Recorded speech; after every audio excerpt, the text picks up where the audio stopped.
এই কুচবিহার সাম্রাজ্যের উত্থান ঘটিছে হারিয়া মন্ডলের বেটা বিশ্ব সিংহ উমার প্রিয়টত এই সাম্রাজ্যের প্রতিষ্ঠিত হয়। এই সাম্রাজ্যের বিস্তার লাভ ঘটে মহারাজা নরনারায়ণের প্রিয়টত, যার সেনাপতি ছিল বিশ্ব মহাবীর রায় শুক্লধ্বজ যার নাম। ইমার সেনাপতিত্বে মহারাজা নরনারায়ণের পিরিয়ডে গোটা উত্তর পূর্ব ভারত আমার সাম্রাজ্য বিস্তার লাভ ঘটিছে। এই গোটা সাম্রাজ্যের মানুষ সুখে শান্তিতে স্বর্গ সুখে বাস করছিল। আর এই সেই ভিত্তিতে বংশ পরম্পরায় 23 ফুট রাজত্ব চলছে। ব্রিটিশ গোটা ভারতবর্ষ দখল করলো, এই জায়গা দখল করে পায় নাই। এই জায়গার মানুষের ব্যবহার আচার আতিথ্যতা এবং যে ধর্মপরায়ণ জ্ঞান, এই সব কিছু আমার কৃষ্টি কালচার পরম্পরা সোগেটে আসিয়া ব্রিটিশ মাথা নত করছে।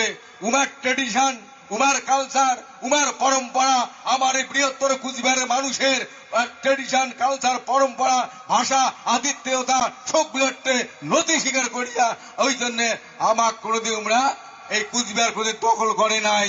মিত্রতা, কুচবিহার ছিল মিত্র রাজ্য, কোনোদিন করদ রাজ্য ছিল না। সেই ইতিহাস লেখিবার গেলে ভারত সমাজ আজকে ইতিহাস লেখে যে বিশ্ব সিংহের পিরিয়ডে এই কুচবিহারের সাম্রাজ্য প্রতিষ্ঠিত হয়, বিস্তার লাভ ঘটে মহারাজা নরনারায়ণের পিরিয়ডে। চিলারায় যার সেনাপতি বিশ্ব মহাবীর চিলারায় আস্তে আস্তে এমন করে একে বংশ পরম্পরায় ধৈর্যেন্দ্র নারায়ণ, লক্ষ্মী নারায়ণ, নরেন্দ্র নারায়ণ, নিবেন্দ্র নারায়ণ, এমন করিয়া জিতেন্দ্র নারায়ণ একের পর এক রাজা আস্তে আস্তে শেষ রাজা আসি গেল মহারাজা জগদীবেন্দ্র নারায়ণ ভূপ বাহাদুর, যে পিরিয়ডে ভারতবর্ষ স্বাধীনতা লাভ করিল 1947 সালের 15ই আগস্ট। এই যে স্বাধীনতার হওয়ার কাহিনী শুনলেন যে ব্রিটিশের ঘর 4 ভাগ করে দিয়া গেছে। আমার কুচবিহার এই মধ্যতে স্বাধীন দেশ রাজ্য থাকার কারণে সেদিন কিন্তু ভারতবর্ষ একটা বড় মুশকিলত পড়ে গেছে। পশ্চিম ভারত, পূর্ব ভারত, মধ্যতে আমার কুচবিহার।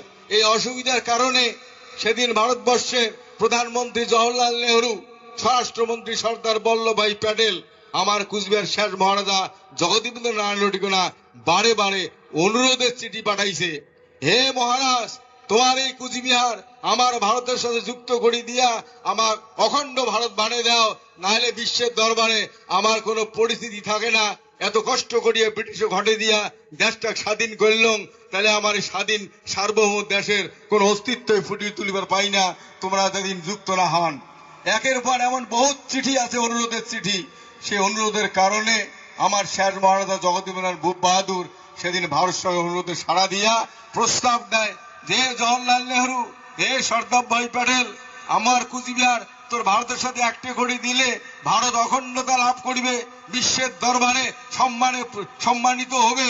কিন্তু মোর যে কুচবিহারের মানসি, আমার যে কুচবিহারের প্রজামন্ডলী, কি হিন্দু কি মুসলমান, এলে যে সহজ সরল ধর্মপরায়ণ, ইমরা কাকো ঠগের জানে না, কাং ঠকালে বোধে পায় না, কাং মিশে কথা কলে ওইটাই শশা মনে করে। আমার এটার মানসি মিথ্যা কথা কওয়া জানে না, আমার এটার মানসি দুধত জাল দেয় না, পা ভবি বলিয়া অদ্রক রসুন চোর করে না, কুষ্ঠবেদী রোগ হবে বলিয়া এত ধর্মপরায়ণ মানুষ, সহজ সরল মানুষ। এই মানুষগুলোর সাথে তোর ভারতের চালাক মানুষ, যে চালাক মানুষগুলো ব্রিটিশের, যে ব্রিটিশ গোটা পৃথিবী শাসন করছে, যার সাম্রাজ্যের কোনোদিন বেলা ডোবে নাই। আজকে আমেরিকার দিন তো আমেরিকার রাজ, আমেরিকার দিন তা আমাদের রাজ, এটিও ব্রিটিশের শাসন। আমেরিকা তো শাসন অর্থাৎ ব্রিটিশের শাসন সাম্রাজ্য কোনোদিন বেলা ডোবে নাই। সেই এত বড় একটা সর্ববৃহৎ শক্তি সেদিন আন্দোলন করিয়া ভারতবর্ষের মানুষ তা ঘটে দিতে বাধ্য করছে। তাহলে তোর ভারতবর্ষের মানুষ কত চালাক, কত টাউট, সেই চালাক মানুষের সাথে মোর কুচবিহারের প্রজামন্ডলী একসাথে হলে গেলে তোর নয় অখণ্ডতা পাবো, কিন্তু মোর প্রজামন্ডলী যে একে দিনে তো চালাক মানুষ ঠকে খাবে, তার কি উপায় হবে? প্রথম শর্ত দিছে যে মহারাজ, তোমার কুচবিহার প্রোটেক্টেড এরিয়া থাকবে, আমার চালাক মানুষ তোমার কুচবিহার কোনোদিনও ঢুকিবার পাওয়ার নয়, ঢুকলে পাসপোর্ট করে যাওয়া খাবে। আর তোমার এই কুচবিহারের মানুষ, আমার যেহেতু ভারতবর্ষ একটা গণতান্ত্রিক দেশ, যুক্তরাষ্ট্রীয় পরিকাঠামো, আমার প্রত্যেক জায়গা থেকে মানুষ নির্বাচিত হয়ে ভারতবর্ষে আইন বা পার্লামেন্ট উচ্চ কক্ষ বা নিম্ন কক্ষ যায়, সেই ভিত্তিতে তোমার কুচবিহার থেকেও 2টা মানুষক আমরা জায়গা দেবো, সেটা কুচবিহারের মানুষ elected or selected by the Cooch Behar peoples, কুচবিহারের মানুষের ঠিক করবে ভোট দিয়ে পাঠাইবে না মনোনীত করে পাঠাইবে। ওই যে দুইটা মানুষ পাঠাইবে, ওই দুইটা মানুষে গোটা কুচবিহারের যত সমস্যার কথা আমাকে জানাইবে, আমরা ওই সমস্যা 12 মাস পূরণ করব। এই আজকে এই দুইটা মানুষে প্রত্যেকবারে ভারতবর্ষের ক্যাবিনেট মিনিস্টার হবে।